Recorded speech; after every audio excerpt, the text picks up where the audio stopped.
नमस्कार शेतकरी मित्रांनो, डीएस न्यूज मराठीच्या नवीन व्हिडिओमध्ये सर्व शेतकरी बांधवांचं हार्दिक स्वागत आहे। सध्या राज्याचं पावसाळी अधिवेशन सुरू आहे आणि या पावसाळी अधिवेशनाच्या माध्यमातून राज्य सरकारच्या माध्यमातून एक मोठा कर्जमाफी संदर्भामध्ये निर्णय घेण्यात आलेला आहे, ज्याच्यामध्ये पुण्यश्लोक अहिल्यादेवी कर्जमाफी योजनेअंतर्गत राज्य सरकारच्या माध्यमातून पुरवणी मागण्याद्वारे 20,000 कोटी रुपयांची तरतूद करण्यात आलेली आहे आणि 2017च्या कर्जमाफी अंतर्गत राज्य सरकारच्या माध्यमातून 200 कोटी रुपयांची तरतूद करण्यात आलेली आहे।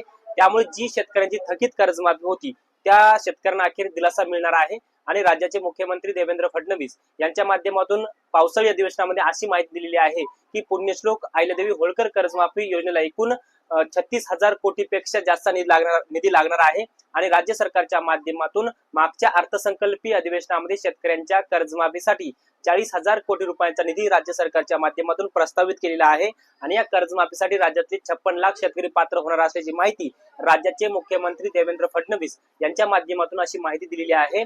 आणि एकंदरीत जे शेतकरी रेग्युलर शेतकरी आहेत, ज्यांचे 2022, 23 आणि 24, 25, 26 या कालखंडामध्ये रेग्युलर कर्ज काढतात, रेग्युलर कर्ज भरतात, अशा शेतकऱ्यांना 50,000 रुपयाचं प्रोत्साहन अनुदान दिलं जाणार आहे।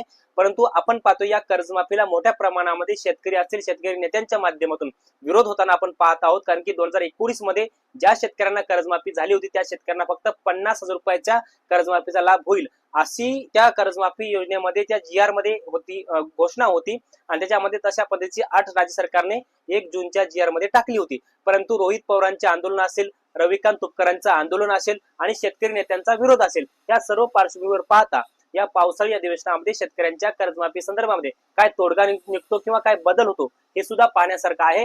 परंतु राज्य सरकारच्या माध्यमातून किंवा राज्याचे कृषी मंत्री दत्तात्रय भरणे यांच्या माध्यमातून कर्जमाफीवर योग्य तोडगा काढू आणि 3 लोकांची समिती किंवा 3 समित्या स्थापन केलेल्या आहेत कर्जमाफीचा याच्यावरती तोडगा काढण्याकरिता।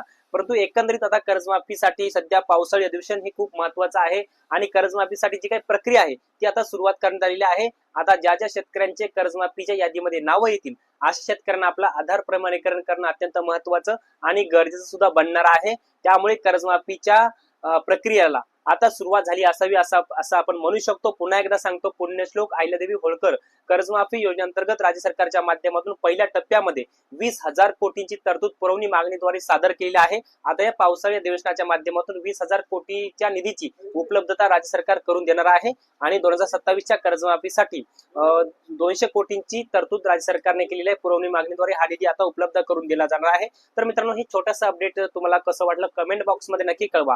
हा व्हिडिओ जर आवडला असेल तर एक लाईक करा, प्रत्येक शेतकरी बांधवांपर्यंत महत्त्वाची अशी माहिती शेअर करा। तर मित्रांनो, भेटूया नवीन माहितीसह नवीन व्हिडिओसह। तोपर्यंत आपल्या सर्वांचे मनापासून धन्यवाद।